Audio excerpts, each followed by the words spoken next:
Sejam todos bem-vindos a mais um vídeo.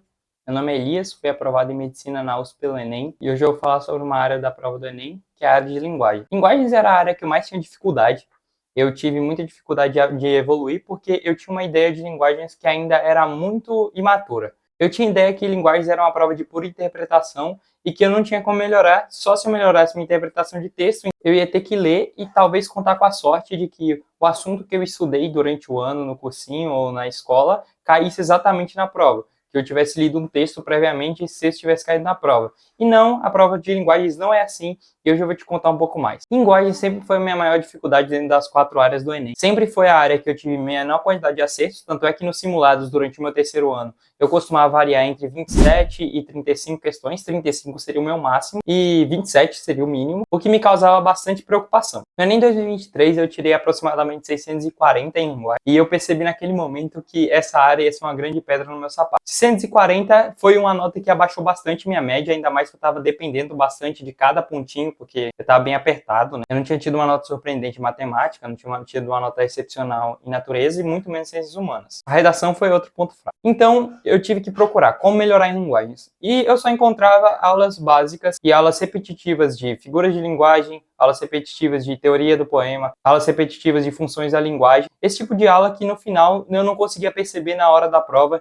que faziam efeito. Parecia que eu estudava essas questões de português tradicionais e eu não conseguia encontrar elas na hora da prova. Era como se aquilo fosse 1% da prova e eu não conseguia evoluir meus acertos em linguagem. É muito importante salientar que linguagens é uma área que pode ser o diferencial. Normalmente as pessoas vão bem em humanas, vão bem em matemática e até em ciências da natureza. Só que linguagens é uma área que geralmente é negligenciada. E por ela ser negligenciada, ela pode ser um diferencial muito grande quando você consegue uma quantidade de acertos excelente, principalmente mais de 40 acertos em linguagens, e você consegue uma nota que ultrapassa seus concorrentes. Você consegue fazer mais além do básico. Isso pode te ajudar muito na hora da prova. E isso eu tinha percebido no início de 2024, que era quando eu percebi, caramba, eu preciso estudar muito essa área, mas só que eu não sei como fazer. Até que eu encontrei um cara no YouTube que chamava Professor Felipe Pereira, e esse professor disse que tinha um método que poderia me fazer evoluir em linguagens. Esse método era baseado em uma coisa que eu nunca tinha ouvido falar até o momento, que era a matriz de referência. A matriz que considera as competências e habilidades que você precisa para dominar cada área da prova. Conforme eu ia assistindo os vídeos dele, eu fui percebendo que a área de linguagens não era uma área de pura interpretação, como todo mundo fala.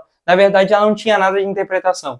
Era só uma compreensão de texto aplicada às habilidades da matriz de referência, e essas habilidades garantiam que eu tinha domínio de certa competência que era cobrado no Enem. Ou seja, eu tinha acesso finalmente ao tal do edital do Enem. Isso me deu grande esperança e eu assinei o curso dele. Sem desconto, sem nada, eu assinei e falei, vou aprender isso. E eu percebi que, na verdade, o Enem tinha 8 conteúdos. E, na verdade, eu percebi que o Enem tinha conteúdo, sim, que era cobrado em linguagens e você precisava entender algumas coisas. Você precisava entender, por exemplo, como a linguagem era utilizada para a organização da realidade, a organização cognitiva da realidade. Que a competência 6 é a primeira competência, a competência mais importante de ser dominada. E quanto mais eu estudava as habilidades, mais eu percebia que isso era claramente cobrado durante a prova. Eu sentia que, dessa vez, tudo que eu estava estudando realmente tinha conexão com a prova de linguagens e eu realmente poderia evoluir. E foi isso que aconteceu. Eu fui aplicando o cronograma que era dado no curso. O curso tem um cronograma muito claro que pode te acompanhar durante o ano, e se você seguir esse cronograma, é impossível você não evoluir em linguagens. E a evolução em linguagens é certa, a evolução em humanas é provável. Depois eu vou falar um pouquinho mais disso. Mas você estudar pela matriz de referência é um caminho sem volta que ajuda muito. Ao final do estudo de cada competência, você faz uma prova antiga do Enem, um simulado autoral deles. E a cada competência que eu terminava, era claro que eu tinha mais domínio sobre a prova. Era quase como se todas as provas fossem iguais. As provas eram muito parecidas e quando eu cheguei no Enem 2024, eu senti que eu só estava fazendo mais um simulado, eu sabia exatamente o que iria cair e eu sabia exatamente o que estava sendo cobrado. E quando eu abria uma questão, eu sabia exatamente o raciocínio que eu deveria ter para resolver ela.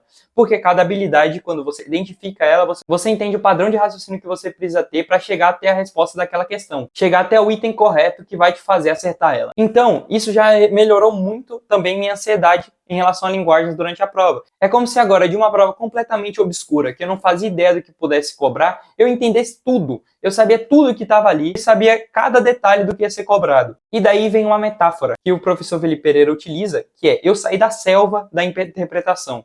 O que seria a selva? A selva é um lugar obscuro que você não consegue entender, muita informação. Os eventos parecem aleatórios. A selva é perigosa, densa, você não consegue enxergar direito. Então você fica correndo para um lado e para o outro sem saber o que fazer, tentando melhorar um pouquinho sua interpretação de texto, tentando aprender algumas aulas de gênero textual, de figura de linguagem que você não vai usar e na prática vai cair muito pouco. Tanto é que existe uma competência que cobra gênero textual e é muito diferente do que é cobrado, por exemplo, em uma prova tradicional da VUNESP ou uma prova da FUVEST. São completamente diferentes. Se você não estudar pela matriz de referência, você vai continuar perdido. Você não vai conseguir ver a sua evolução tão claramente e tão seguramente. Porque muita gente diz, eu posso evoluir, eu posso ter um alto desempenho em linguagem sem a matriz de referência. Sim, é verdade, você pode ter um alto desempenho sem a matriz de referência, mas isso ia ser um tiro no escuro. E, sinceramente, eu não acho que você deva arriscar seu ano de preparação dando um tiro no escuro. Simplesmente não faz sentido. Você tem um mapa do que é cobrado na prova, você tem um edital e você ignora ele e fala, eu vou tentar aprender sem o edital e se der certo, deu. Se não der certo, eu vou jogar mais um ano no lixo. Então, sim, você não tem que usar seu estudo baseado na matriz de referência para poder evoluir. Mas só que se você não fizer isso, você vai estar arriscando o seu ano. E no final, você só vai ter um alto desempenho se você dominar essa matriz, mesmo que sem querer. Você vai ter dominado aquelas competências e aquelas habilidades sem querer. Você consegue um número de acertos acima de 40 e uma nota acima de 700 em linguagem. Outra questão que me deixava muito confuso era quanto simulados. Infelizmente, nenhum simulado de cursinho que eu fiz, e eu fiz muitos simulados de cursinho e de vários cursinhos, quase todos que você conhece, eu já fiz simulados dele. E esses simulados nunca consideravam a matriz de referência, era como se não parecesse a prova do Enem. Você faz o simulado, você vê que aquilo ali não parece a prova, que aquilo que foi cobrado no simulado não vai ser cobrado na sua prova de verdade. E por que isso acontece? Simples, porque simulados não são baseados na matriz de referência. Na verdade, eles tentam encaixar a matriz de referência em algum simulado, mas na verdade a questão não foi feita pela habilidade. Ela foi feita pelo conteúdo e depois alguém tentou enfiar uma habilidade ali. E essa dissonância entre os simulados que eu fazia e o que era aplicado na prova me incomodava muito, porque eu sentia que eu não conseguia ter uma preparação séria para a prova. Eu sentia que eu estava dando mais uma vez um tiro no escuro. Então eu ia ter que recorrer sempre a provas antigas. Ia queimar a prova, até que eu não ia conseguir mais treinar. O professor Felipe Pereira também resolve isso. Ele e o professor Gabriel organizam simulados baseados na matriz de referência. Então eles são muito parecidos com a prova do Enem. Quando vocês tiverem contato com esses simulados, se eu não me engano, ele tem até alguns simulados que são gratuitos, abertos, vocês vão ver como isso é bem parecido. E esses simulados são usados como prática dentro do método IHM. O curso ajuda também a você encarar a prova do Enem de uma forma mais madura. Você não vê mais a prova do Enem como um monstro totalmente aleatório, que faz tudo aleatoriamente e que você tem que ter muita sorte para passar nela. Eu já vi muitas pessoas dizerem, a prova do Enem é uma prova de sorte, a prova do Enem é uma prova injusta. Nossa, quantas vezes vocês já ouviram isso? A prova do Enem é uma prova injusta. Ela não é, você só está ignorando o que é cobrado nela. Então sim, vai parecer sorte, vai parecer uma prova injusta de pura interpretação de texto, mas ela não é. E não, você não precisa do curso do Felipe Pereira para aprender a matriz de referência. A matriz de referência é aberta a todos. Mas só que ele e o professor Gabriel têm experiência de muitos anos. Eles têm mais de 5 anos analisando a matriz e estudando. E tem muitas competências e habilidades que não são simples de entender.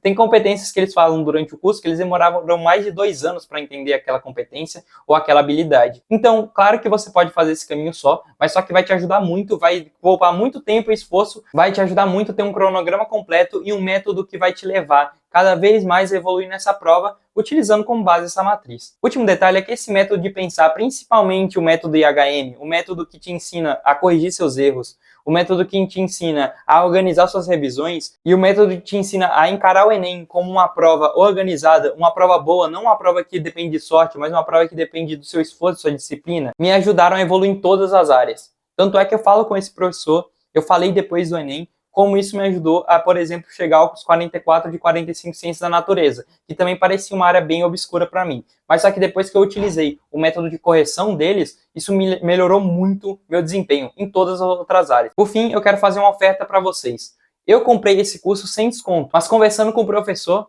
eu consegui uma oportunidade que eu não tive. Eu tenho como dar para vocês R$200 de desconto, 10% de desconto na inscrição do curso dele. Basta você usar o meu cupom ELIASIHM e sim, eu estou te fazendo uma oferta, eu ganho com isso e você ganha também. Essa condição é nova e eu garanto que você não vai se arrepender disso. Eles vão te acompanhar, vão te ajudar, eles tiram suas dúvidas, tem tudo que você precisa para melhorar em linguagens e conseguir um alto desempenho. Eu, por exemplo, deixei para o final isso. Como foi minha evolução? Lembra que no começo eu disse que eu ficava entre 27 e 35 acertos. Quando eu comecei a treinar no final do ano, quando eu já tinha chegado num patamar de acerto alto, minha menor quantidade de acertos nas provas antigas era 40. Então eu ficava entre 44 e 40. No Enem, acabou que eu tive meu pior desempenho, que foi 40 acertos. Pois é, meu pior desempenho era 40 acertos. E eu consegui uma nota de 680. Ou seja, eu aumentei 40 pontos. Isso é 8 pontos de média, é muito ponto. E me ajudou muito a conseguir chegar na onde eu tô agora, em medicina na USP. Muito obrigado a todos que assistiram. Se você tiver alguma dúvida sobre o curso ou alguma dúvida sobre como evoluir em linguagens, deixa nos comentários, deixe seu like, se inscreve e até a próxima.